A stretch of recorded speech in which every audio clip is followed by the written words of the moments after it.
Saquon Barkley's freshman season had been a success. The Penn State running back had racked up over 1,000 yards during the year, averaging 6.1 yards per carry in 2015. Barkley had been a bright spot for the Nittany Lions in James Franklin's first season as head coach. Penn State lost 5 games that fall, not because of Saquon Barkley, who had been really productive in that time. He had over 100 yards against Buffalo, Rutgers. Ohio State, he had 194 yards, had over 100 against Northwestern, and 103 against number 5 Michigan State. But the Nittany Lions wound up in the Gator Bowl and matched up with the Georgia Bulldogs, who were going through major changes. Mark Richt had been fired by Georgia Athletic Director Greg McGarity after the conclusion of the Dawgs season. Alabama defensive coordinator Kirby Smart was hired at the start of December, but neither coach would coach in that bowl game. Brian McClendon was the head coach for the Georgia Bulldogs. This is the story of Georgia's only matchup with Saquon Barkley, what that day was like in Jacksonville, and how strange it was, and what came after that for everybody involved. Dean Legge from Dawg Post. Way more than half of our viewers are not subscribers. Make sure that you're signing up down below. Just hit the subscribe button and you'll see me more often. This was a really strange time at Georgia. And when I say really strange time, I don't know how else to describe it. The 2015 season at Georgia was one of the most, it was the strangest year I've ever covered Georgia in 25 years. And on top of that, to play in the Gator Bowl for the second time in like 4 or 5 years in a stadium where when you typically play there, it's completely jammed, full of Georgia fans, full of Florida fans, in a game that is absolutely amazingly important. It was strange to return to essentially the scene of the crime where probably Mark Richt lost his job when Georgia lost to Florida after he started for Tone Balta. But that's another story for another day. This day was Penn State and Georgia, and the Dogs came into this game as a 9-3 team, a team that was facing a Penn State team, as I talked about earlier, that was 6-5, I think, or they weren't very. They had 5 losses, and Georgia gave them their 6, beating them 24-17 that day. But Barkley had probably his worst performance of the season outside of a game against Maryland that Penn State squeaked by. He ended the day with 17 carries for 69 yards. His average was only 4.1 per carry. That was the lowest of any Power 5 team that he played against that year. So just not a good year not a good moment for Penn State. They got down 24-3, but he just never could get loose at all. He had 13 yards on 5 receptions, but he didn't go past 5 yards on any of those receptions. So Georgia really bottled him up that day. And this was not a great Georgia defense. It was an okay Georgia defense. A Georgia defense that saw, it was very, I would say, jumpy at times. They allowed 38 points to Alabama in a blowout in Sanford. They managed to allow Tennessee to come back to win a game. They were up decisively in. They lost that game 38-31, although they were way up at the half. They won probably the ugliest game I've ever seen in Sanford Stadium, a 9-6 win over Missouri. That was when Mark decided to make a change at quarterback and didn't go to Bryce Ramsey, but went to Tone Balta, which was, I'm not sure. No one still understands that decision. Georgia then allowed Kentucky to score 3 points, Auburn 13, Georgia Southern 17 in an overtime win, and then 7 points for Tech. So against bad teams, Georgia's defense was really good. Penn State was not a good team. And so this was James Franklin's first year coming over from Vanderbilt.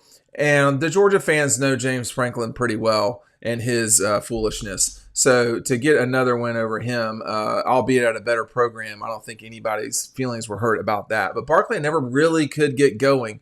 As I said, he didn't score any touchdowns that day. Christian Hackenberg got knocked out of the game. You may or may not remember that name as a quarterback at Penn State, which led the way to Trace McSorley coming in. And Penn State would use the combination of that quarterback and Barkley to go all the way to the Rose Bowl. They lost to SC in that game, but they actually won the Big Ten, which is what happens when you have meaningful wins over Ohio State, which is very rare for Penn State this last decade.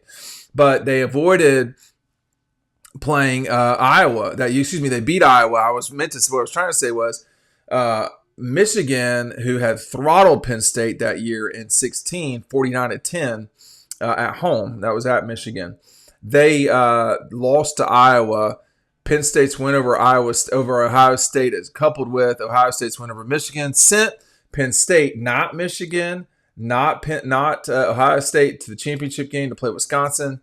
Penn State got to won that game. Barkley went 19 for 83, 4.4 yards. He really sliced up SC. He went for 25 carries, 194 yards, 7.8 yards per carry, just flying all over the place. I think Steve Sarkisian was the coach at SC at the time. But this is how long ago this was. And when you think about, ever since, Saquon Barkley went number 2 overall in the NFL draft. He had 2,000 rushing yards this past season. It was amazing what he has done and did in the NFL lately. This guy was, Clay Helton, not Sark, excuse me. Clay Helton, who is, I think, at Georgia Southern right now. He has had an unbelievable NFL career. The Giants letting him go was something else. But it is what it is, and that's how it goes. Hey, by the way, speaking of all this NFL talk, make sure you're taking advantage of what we've got from BetMGM. Use the promo code MEGABET, MEGABET, and you can get up to $1,500 in bonus bets if your first bet doesn't win. We got a link right down below. Make sure you're taking advantage of that. If you want to start putting parlays in for college basketball, it's always fun to do that on Saturdays when you're doing it responsibly. When you start thinking about the NFL draft, you think about over-unders, who's going to win the NCAA basketball tournament, who's going to win the 2025 national championship.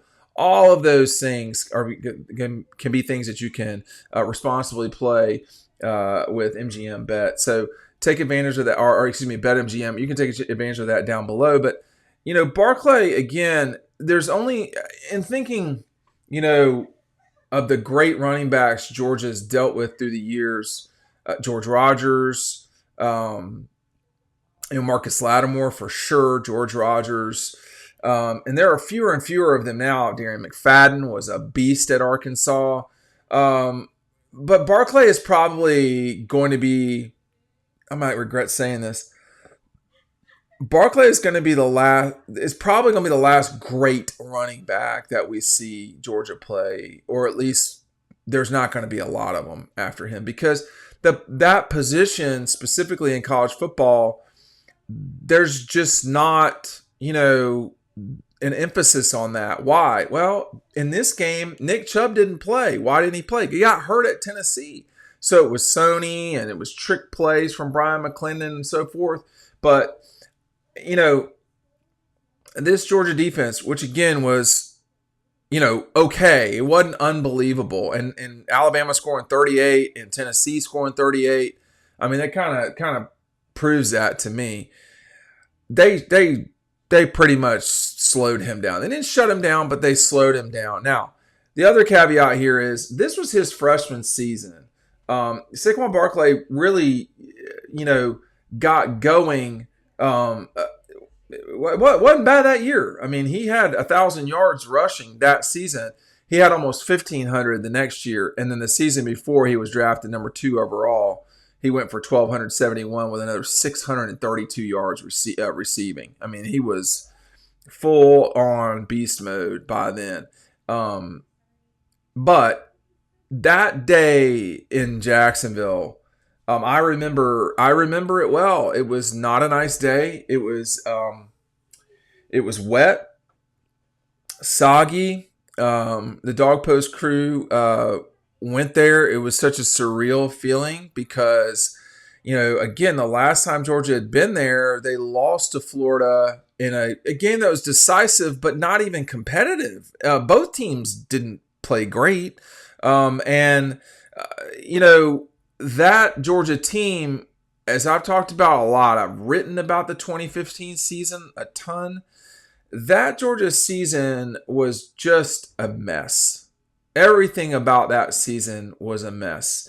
And the loss to Alabama was one thing. My suspicion is that Mark Richt was on out the door after the Tennessee loss, but that was cemented after the loss to Florida and the celebration that you saw from the players after beating Georgia Southern. I mean, I spent a lot of time in the fall interviewing Greg McGarity, and I've not. Greg McGarity was the athletic director at Georgia. And one of the things that he talked to me about the day, it was in early November when we talked, he said he had to justify letting, to Jerry Moorhead, who is the president of the University of Georgia, he had to justify letting Mark Richt go. Because no matter how much people want to remember things in a particular way, Mark Richt had a lot of success at Georgia and had taken what he got from the 90s at Georgia, whether you want to talk about Jim Donnan or Ray Goff, and he elevated Georgia in a major way. And letting him go, which was the right move. I mean, it's easy to say that now. Letting him go was not a simple task. It was not as easy as it's obvious we have to do this. It was evident to Greg that it was time for a change. And he had to justify that with Jerry Moorhead. And I'll have more about that over time if you're this deep in the video watching it. And the obvious answer to letting Mark go was hiring Kirby. But that day in Jacksonville when Barkley was just sort of a good running back, but not an exceptional one, Georgia was lost during the 2015 season, 10 years ago. They were completely lost. Jeremy Pruitt was the defensive coordinator. He was as toxic as anyone that's ever been at Georgia, which is really saying something. That's according to the people who were there. In 2015, they could not get competent quarterback play. Grayson Lambert is probably the worst starting quarterback at Georgia. I don't even know in how long, decades. And that's not an indictment of him specifically, but, Bryce Ramsey was on that team. He was a 4-star quarterback with tremendous athleticism, and he never developed. You went from Mike Bobo to Brian Schottenheimer, which I think for sure he was the worst offensive coordinator Georgia's ever had in modern college football. He was not a good fit there. But by the Gator Bowl, Schotty was gone. Jeremy Pruitt was gone. And this was just a matter of Brian McClendon sort of getting everything together so they could win one game. And I think there was like 1 or 2 holdovers from Kirby's staff, from Mark Richt's staff to Kirby's staff, and none of them were on the offensive side of the ball. You had, 2 defensive guys that stuck around. But then one of them was gone after 2016. So it was a time for transition at Georgia. And, I'm just looking at these statistics. There were 3 SEC games where Grayson Lambert didn't have 100 yards passing. I mean, Bryce Ramsey would have always had 100-yard passing. He might not have had, anything other than 3 interceptions to go with it. But the production from quarterback was bad. 4 games where the quarterback does not cross the 117 yard mark is pretty rough.